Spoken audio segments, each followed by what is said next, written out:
Kahit na tayo hanggang sa mabago, hanggang ka nang natatanaw. Pag-isa-isa na'y naglalaro, pag-ibig lang di ginagawang biro. Sa pusuan lang hindi mahuli, kinabukasan ay tinatabi. Pag-isa-isa na'y nabitigo, sakit sa puso ay hindi maitago. Ngunit tuloy pa rin hindi pinapansin, at katuwayan ay inintibin.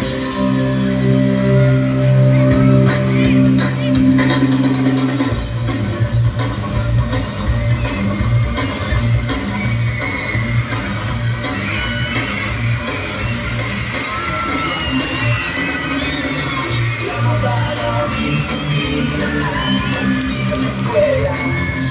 Hindi na lang iwanan ang pag-aaral at sama-sama tayo magsaya. Hindi ka kabataan daw ay kayang mahanap, huwag daw basta tingnan mo na di papabayaan. Ngayon magsisikap tayo habang may panahon, mag-aaral at mag-ipon tayo ng karunungan. Again, ladies and gentlemen, let's give a big round of applause to our 30 candidates in their school uniform. At this moment in time, I have here the results for our corporate awards and minor awards.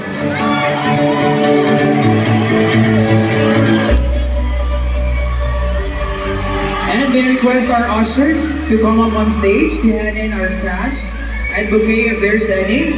Our first corporate award is Mr. Student's Choice Award. Mr. Student's Choice Award is male candidate number. He is male candidate number 14.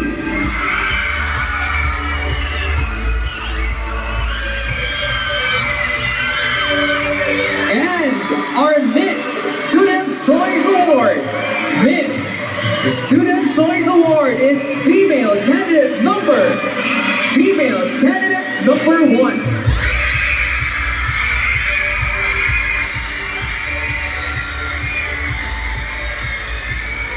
Our Mr. and Miss Student Choice Award is Kenneth G. Omo and Daniela Juan Ines B. Prisoso. Congratulations. Our next award is Mr. Social Media. Mr. Social Media is male candidate number. He is male candidate number 5.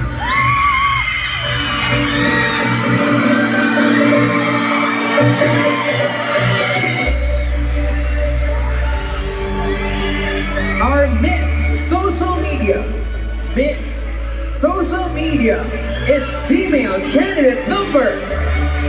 She is female candidate number 7.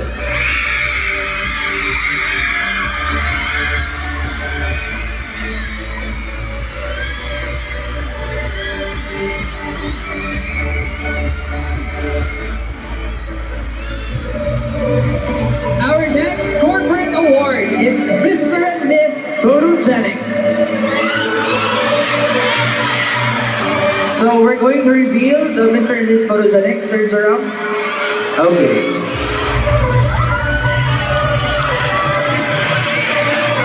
Let's start with our Mr. Photogenic.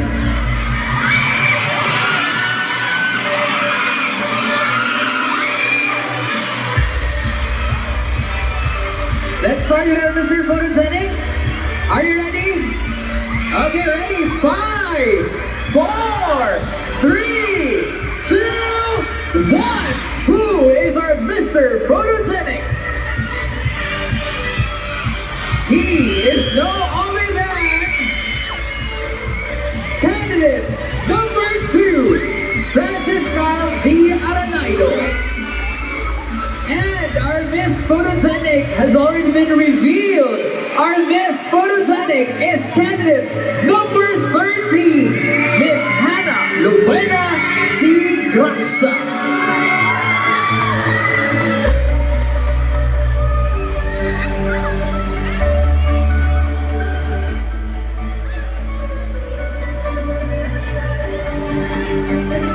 Congratulations, candidates. Our next award is Mr. ICDS Model. Our Mr. ICDS Model is male candidate Still, male candidate number 2, Francis Kyle G. Aranaido.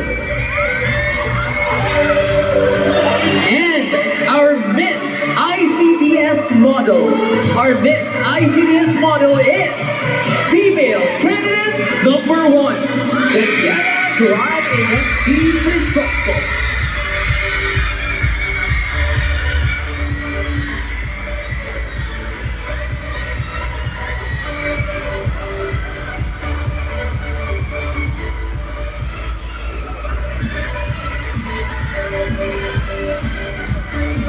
Our next award is Mr. Yalitsis Wardrobe, ICDS Events and Style. Our Mr. Yalitsis Wardrobe is no other than candidate number, male candidate number 11, Trevor G. Talita.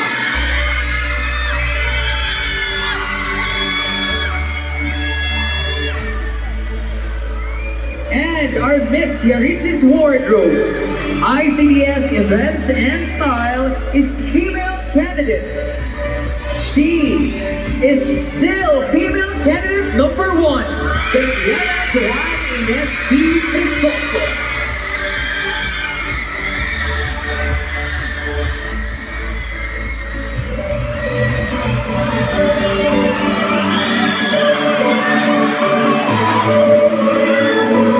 Our next corporate award is Mr. and Miss Congeniality.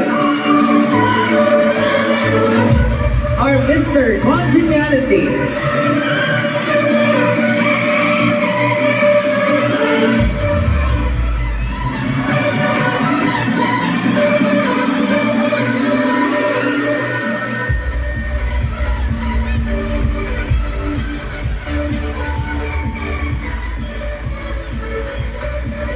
Okay, our Mr. Congeniality. Don't just leave yet. You are Mr. Congeniality, male candidate number 11, Trevor J. Talita. Our Mr. Congeniality. And our Miss Congeniality. Miss Congeniality is female candidate number. She's female candidate number 3. Esparvida.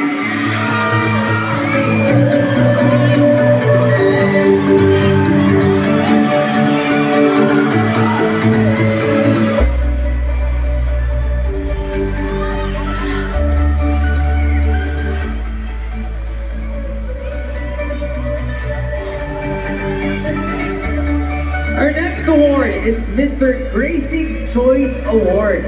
Mr. Gracie Choice Award is male candidate number. He is male candidate number 8, Christian Mark Huzon.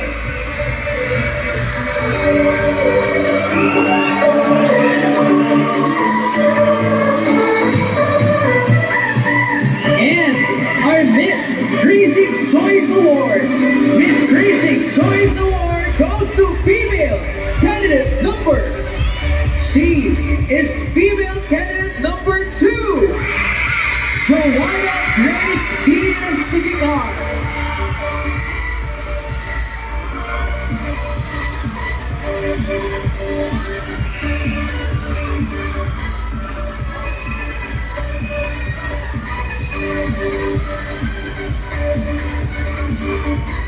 Our next award is Mr. People's Choice Award.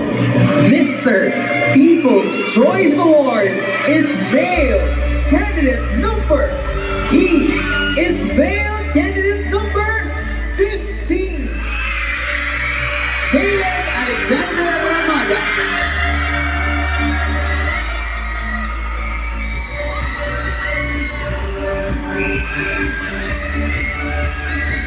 And our Miss People's Choice Award. Miss People's Choice Award is female candidate number.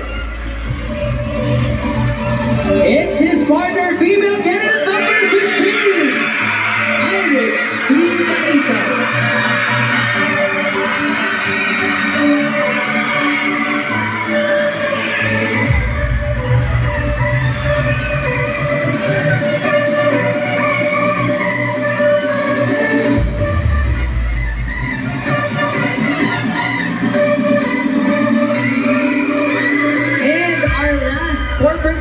for our first set is Mr. Enrico's Choice Award. Mr. Enrico's Choice Award is male candidate number. He is male candidate number 12. Dino Anthony Galactus.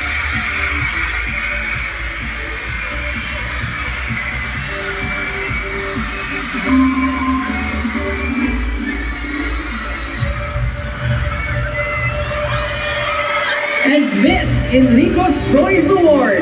Miss Enrico's Choice Award is female candidate number. Candidate number. She is candidate number 5. Janelle Autentico.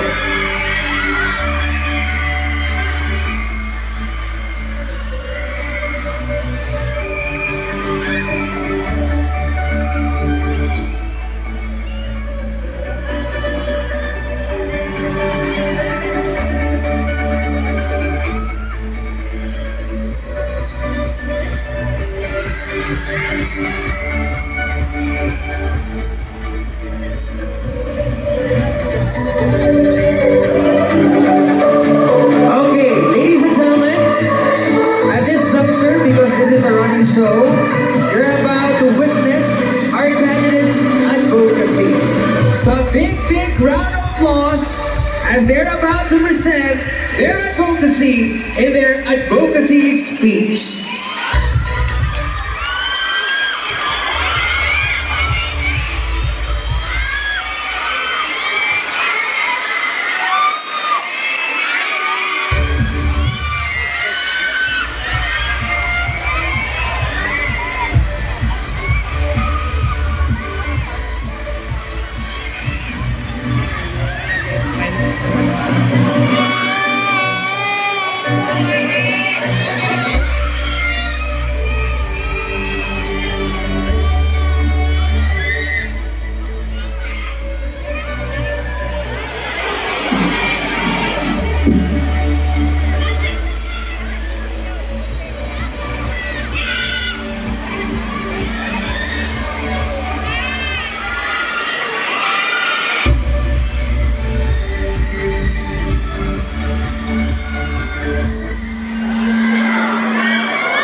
Ladies and gentlemen, my advocacy would be environmental protection because as a student, I've seen that our planet often faces urgent threats from climate change, pollution, and habitat destruction.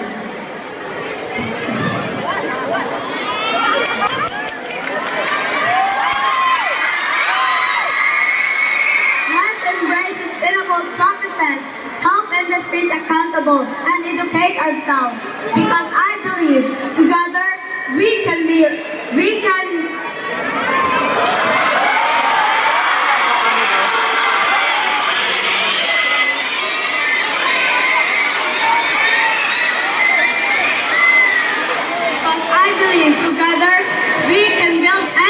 anything that we have to do. Thank you. May I request the audience to please refrain from making unnecessary noises. It's not easy to be on stage, so please respect all our candidates. Again, requesting all the audience to please refrain from making unnecessary noises. It's not easy to be on stage. Thank you. My advocacy is helping Filipino farmers. Why? In our country, has a land for it, and one for it is a crop production. I, Chelsea Andre Valendes, promote this advocacy in which the Filipino farmers have to be seen in our governmental issue. As a student who join this pageant, I will use my voice so that my advocacy will hear in our government that this issue have to be addressed as it significantly impact in our lives. As I said, that we need to open our eyes and ears so that Filipino farmers, we need a Filipino farmers in our daily life. As a leader and inspiration, I will intend to use my voice for those people who haven't voice, and I will And I wanted to influence the youth and share my advocacy as I emphasize by the woman who recently sparked a revolution of this country. She said that a true leader show up and man up.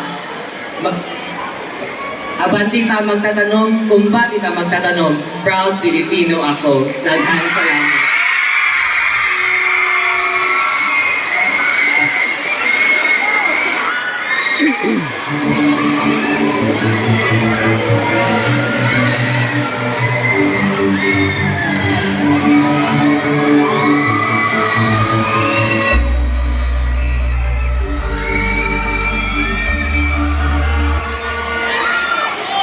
Learn, educate, and grow.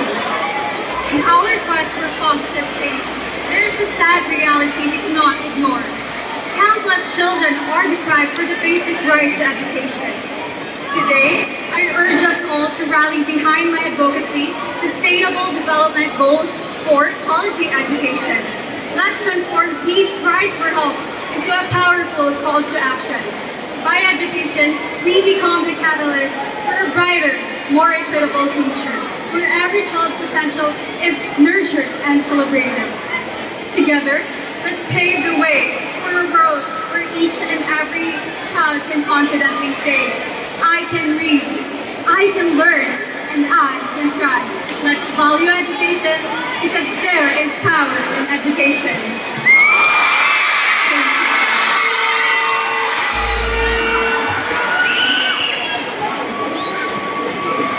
Empower the power of education.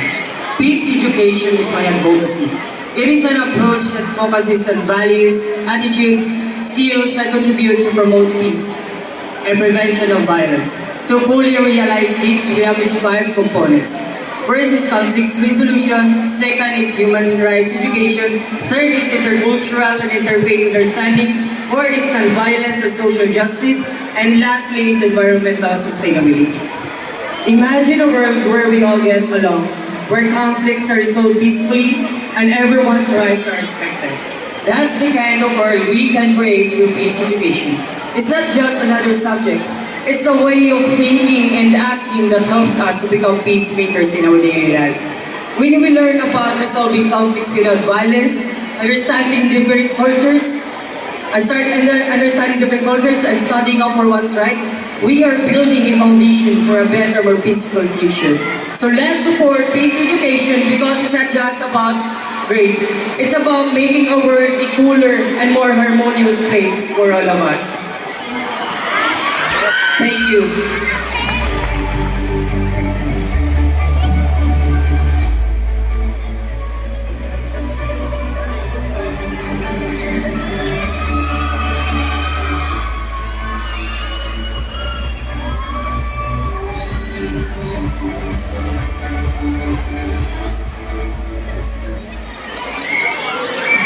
Good afternoon to the Board of Educators and people of Malaysia City. Advocates, judges, my Vnhs, kabalong bumubasa. It is a powerful declaration that transforming ability and transparency. My advocacy is reading and literacy, kabalong bumubasa. It is a powerful that give us strength and weaknesses in every struggles. Through Basa Kay Gasa, we aim to transform concrete narratives, struggles in every person and every child. I want to see all of the students out there to read and loud because in every pages of books, there will be a true blessings of reading. Thank you.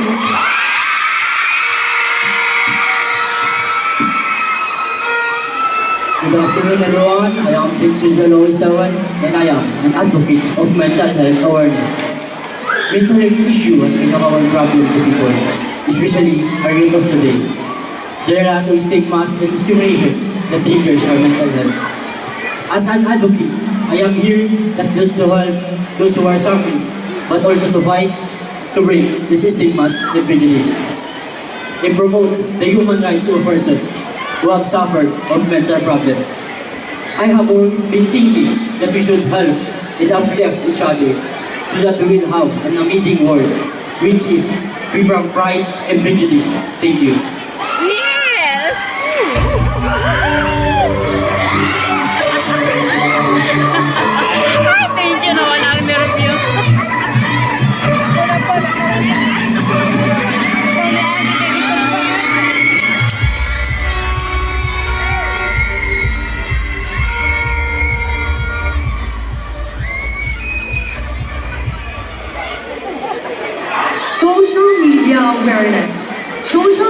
platforms have both positive and negative impacts in our lives and our society. They can raise awareness about the important issues. As a young person, I believe that it's crucial to promote healthy behavior online and encourage responsible use of social media. We should strive for more positive relationship between social media. With this platform, we have the power to educate and empower others, especially students, to use social media responsibly. Together, we can create a society where everyone can thrive mentally and emotionally. Thank you. To preserve the nature for the future generations. Ladies and gentlemen, to preserve the nature for the future generation is vital. You know why? Because our planet is precious gift, but human activities threaten its imbalance. We must adopt sustainability practices, conserve energy, and embrace renewable resources. Let's inspire our children, prioritize the well-being of our environment. Together, we can create a sustainable future for the next generation. Thank you.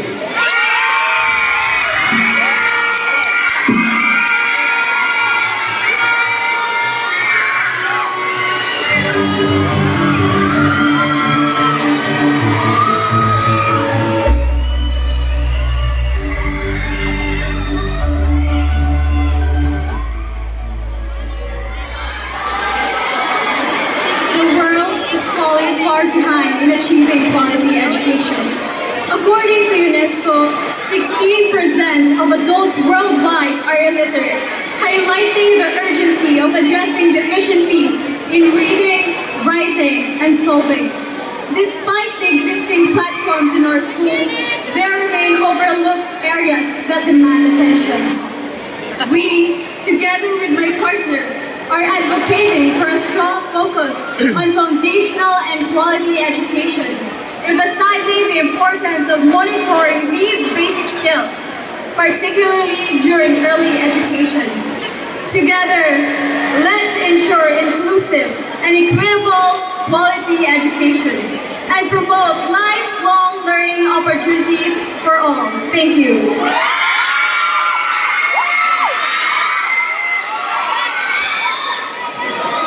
Quality education demands everyone's attention. It is the primary concern to thwart sustainable development goals aligned with our advocacy. Because even though that the issues in the education sector have been in our society for a very long time, there are still many challenges that require solution. According to the data from the United Nations, by 2030, 48 million youth will be out of school, and 300 million students will lack literacy and numeracy skills that they need to succeed in life. I know that this problem is too big and I cannot solve this alone. So I'll use this chance to spread awareness, showing the value of education and inspiring others to take action. Starting with ourselves, one step at a time. Thank you.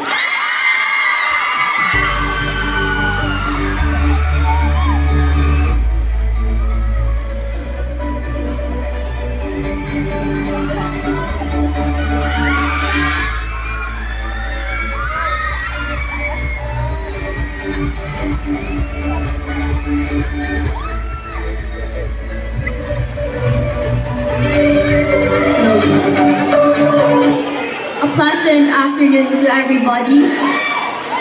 Kabataan ng Pag-asa ng Bayan.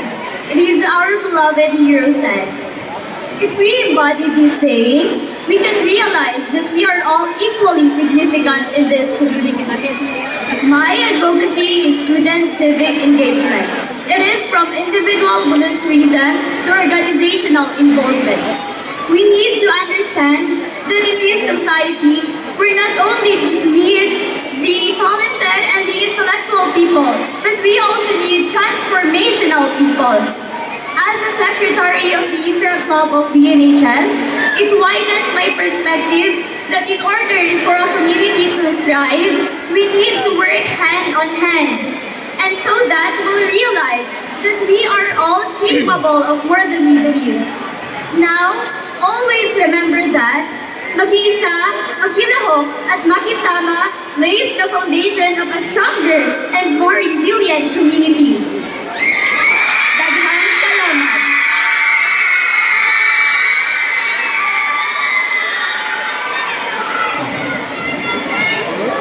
Valencia National High School is my home for almost 6 years, and I saw the growth of the school despite and in the midst of its challenges. As a student, as a student advocate, I want to inspire each and every youth by providing them leadership and responsibility. And also, I want the world to know that Valencia National High School is not just a public school, but it is one of the best school. In Valencia. May all the beautiful virgins of flower be woven into beautiful garlands hanging across of your youth. Soar high, Valencia National High School, the school of hopes and dreams. Daghang salamat.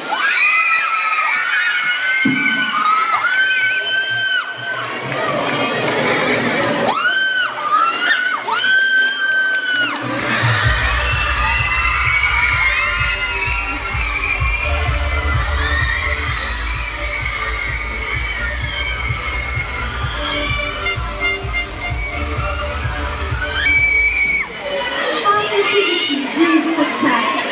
Ever since I was a child, I firmly believed that every person should have a parent, two parents to be supportive.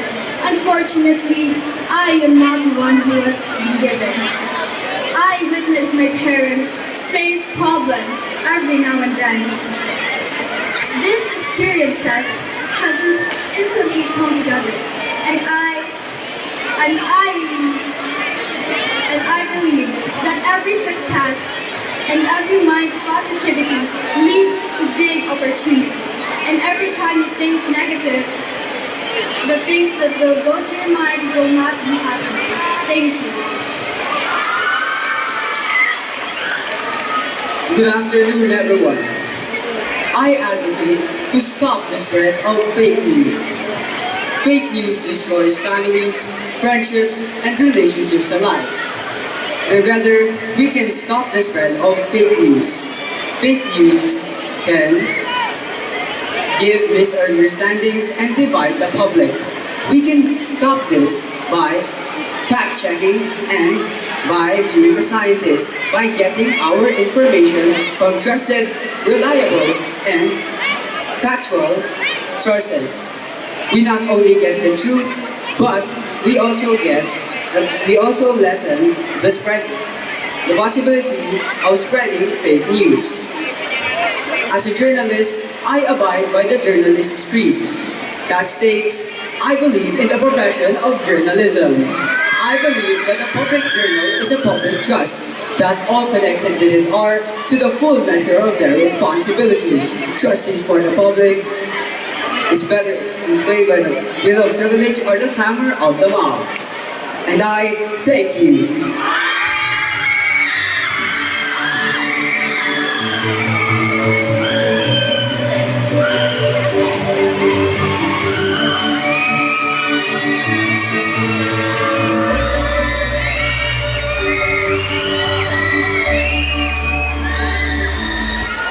Youth empowerment, specifically in students' voice.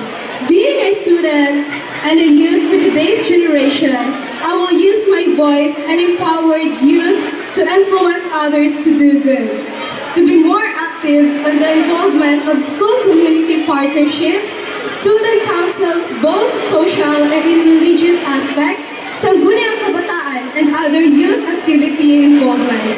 With that being said, I will use my voice and help others, my co-students, to become aware of the different issues and come up with a significant and strong decision making. Because as a student or a youth, we are the voice, the strength and the power to unlock our self-worth, to flourish and grow confidently with a beautiful heart and purpose. Thank you.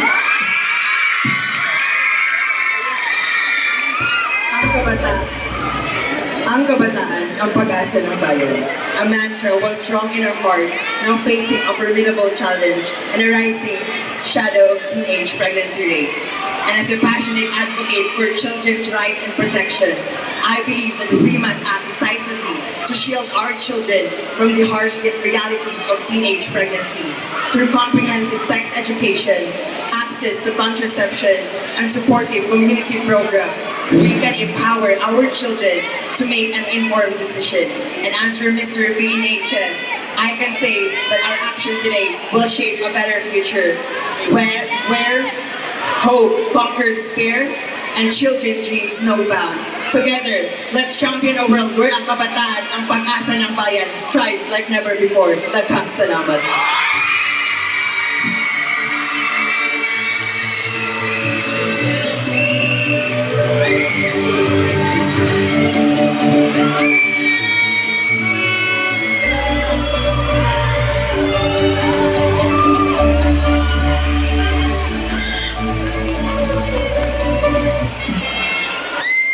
I stand before you not just a Matigsalog descendant and a former Vnhs special program in the art student, but as a passionate member of this diverse community. Art is my language, and I strongly believe that I too possess the ability to explore.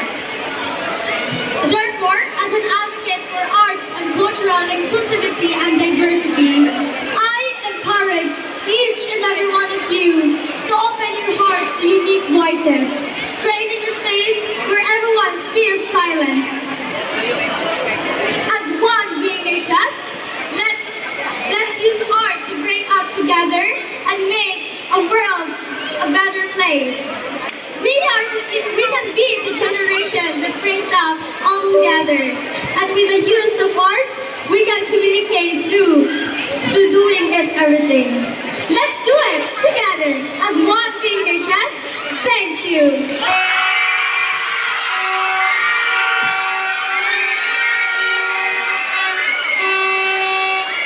My advocacy is mental health issues.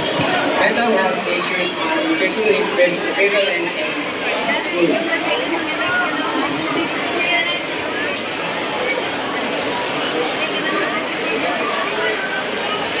Despite recognition, mental health lacks prioritization within social.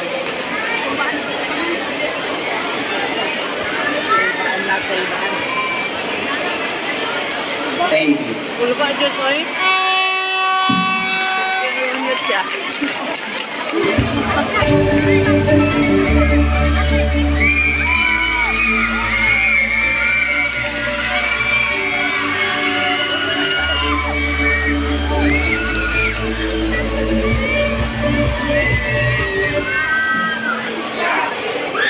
Good day, ladies and gentlemen.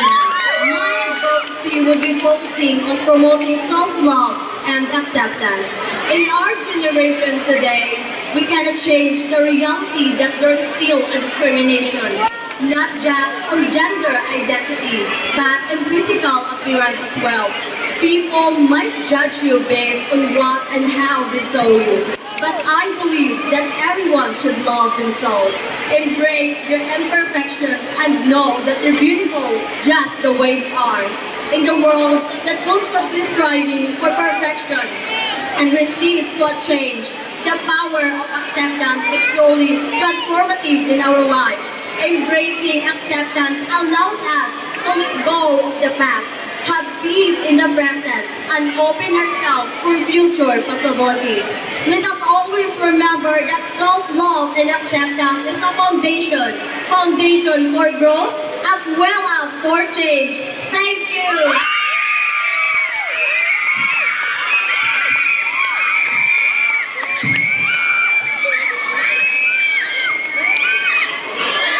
Good afternoon, everyone. I would like to share my advocacy of the anti-bullying. Bullying is a serious issue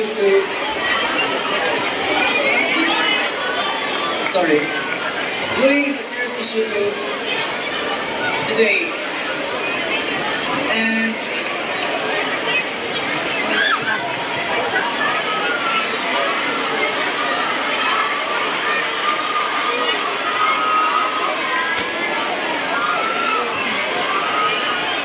mental block na. Lisod kayo.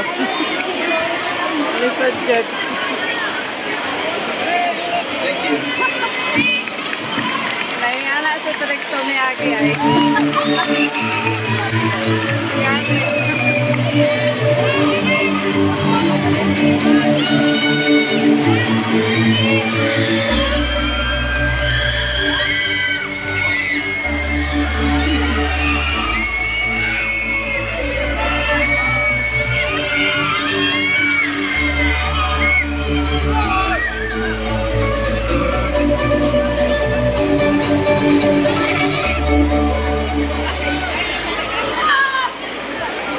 A pleasant afternoon, everyone. My advocacy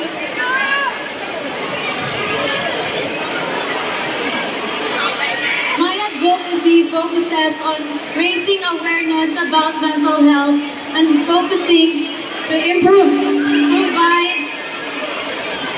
by providing support and with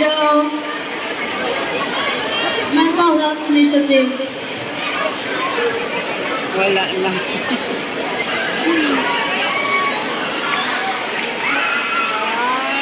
My goal is to build a welcoming campus community, empowering students to take over control their mental health and overall comfort. By speaking up, I aim to contribute to a healthier society and foster a more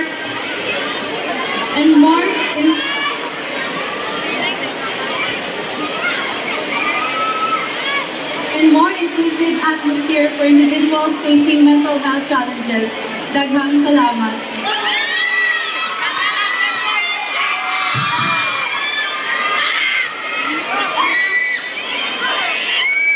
First and foremost, good afternoon everyone. Mental health became personal to me because one of my cousins committed suicide because of depression. It's high time for everyone to recognize mental health as one of the rising problems here in our country because of the high rate of suicide and depression. Programs in mental health must need to be assessed and adhere to the 4 or 5 A's, which is awareness by educating ourselves and others, accommodations by implementing programs, projects that is timely and relevant, assistance by implementing programs and counseling and medications, and lastly, access, easy access and stigma-free. Then, I would like our school to implement a program called SSS, which stands for Sulat sa Sarili, in which every student must have given their personal mental health notebook, which they can write their sentiments, problems, or anything what's right. And the only person that have access to those notebooks are the teachers or any established peer counselors here in our school. In the meantime, please choose to be kind. Always and remember to take steps, manage stress, and maintain a healthy lifestyle. Thank you.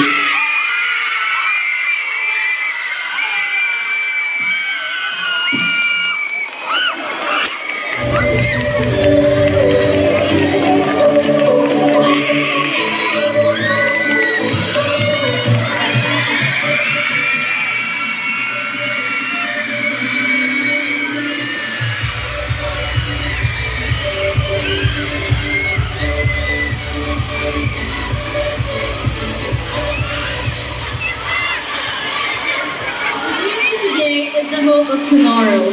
We all know that mantra. But how can we, the youths, be the hope if they are losing their hopes? Some students of today are experiencing depression, anxiety, and even isolation due to academic pressure. That they succeed because they feel pressured and not pressured. It is why I'm a passionate advocate for reducing academic pressure, because as someone who also experiences it, it's a pity. For we cannot enjoy the essence of education since we are too focused on meeting the expectations of our teachers, families, and peers. By the use of this platform, I want to raise my voice and let it be heard that students should be encouraged and engaged in indoor and outdoor activities. And with that being said, we can reduce the population of students having mental health illness and can prove that Valencia National High School not only raised learners, but also warriors. So I say to my fellow Vnhs students, Fortes et Limen, be strong and free!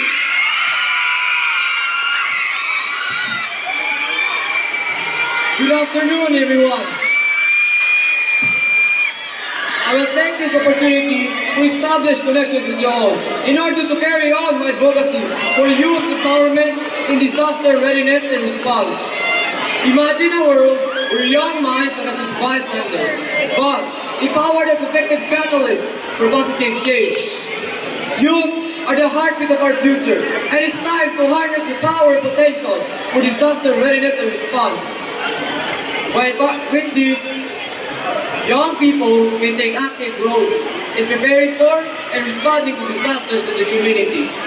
By empowering them with knowledge, skills, and resources, we can empower them to be catalysts for positive change during emergencies.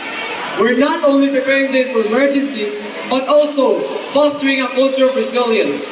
Together, let's achieve for more safer, stronger, and brighter future. Thank you.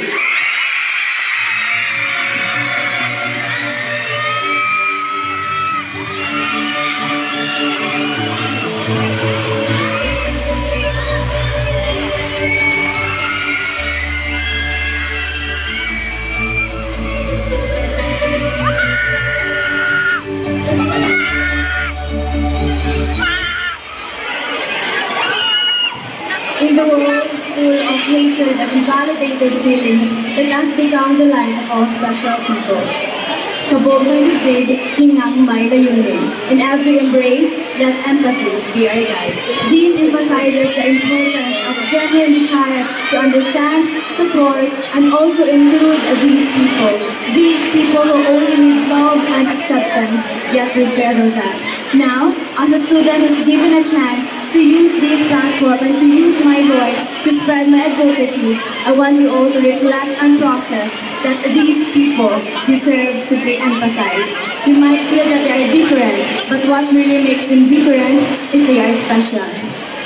People with special needs does not hinder anyone. They are still part of what we call humanity. Kabog ng dibdib, hingang may layunin. In every embrace, let empathy be our guide. Thank you.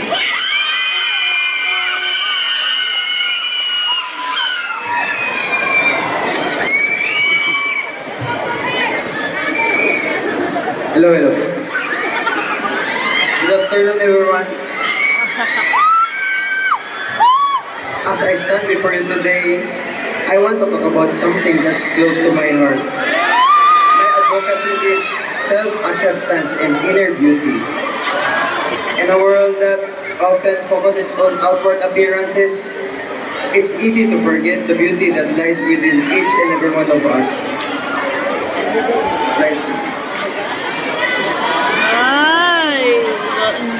We are bombarded with images of what we are supposed to look like, how we are supposed to act, and what we are supposed to be. But the truth is, true beauty comes from within. It's about embracing who we are and flaws and all.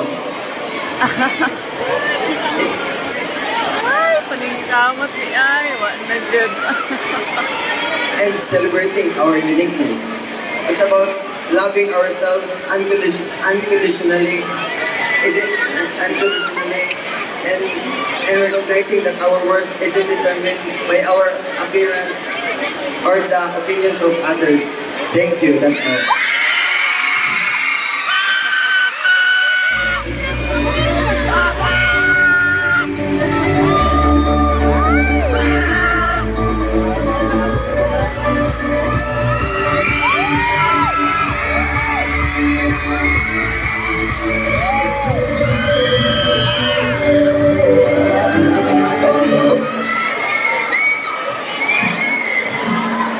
Good afternoon, ladies and gentlemen.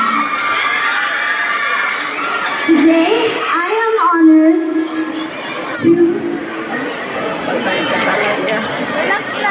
am honored to address you a matter close to my heart, the fight for bullying and discrimination.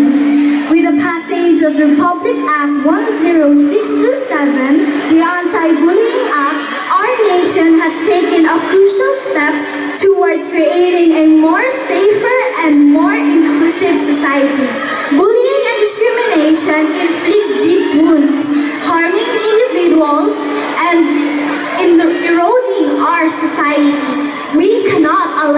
such injustice to persist. As a candidate for Miss Vnhs, I pledge to use my platform to promote awareness and empowerment, in which to create a safe space where everyone feels valued and appreciated, regardless with their background and differences.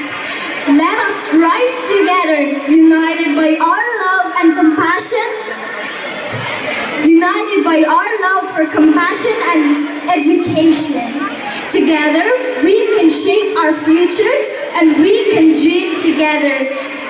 Because our community can be a catalyst for positive change, and because we need a safer space, we Valencianos need a safe Valencia National High School.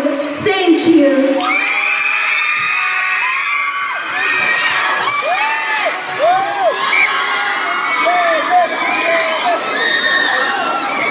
A pleasant day for each and everyone.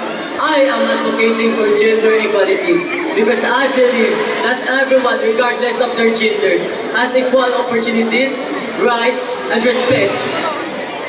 I have seen a lot of people being discriminated and lack of opportunities because of their gender identity and preferences.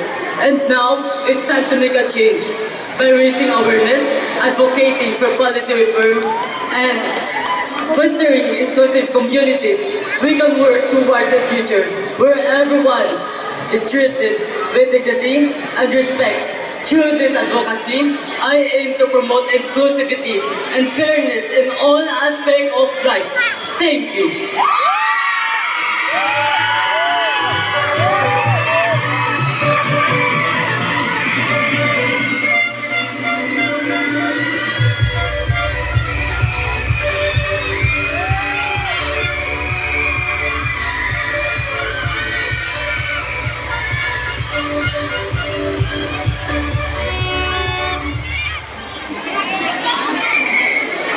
Ladies and gentlemen, today, as I stand before you to advocate for the empowerment of youth through skills development.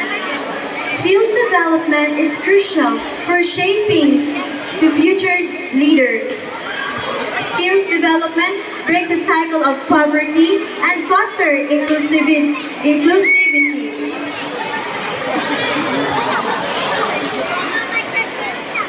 Let us unite and make the world where every young person can succeed and thrive. Together, we can empower you through skills development. Thank you.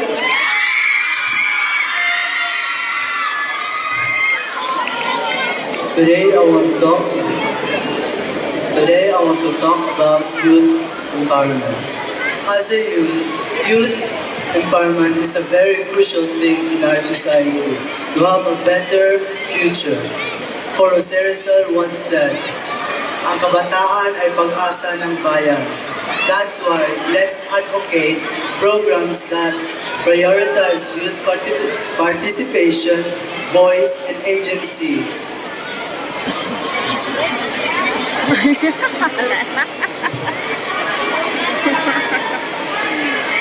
Ensuring that they can strive, and contribute meaningfully to society. So let's lead our youth towards a better and brighter future. Thank you.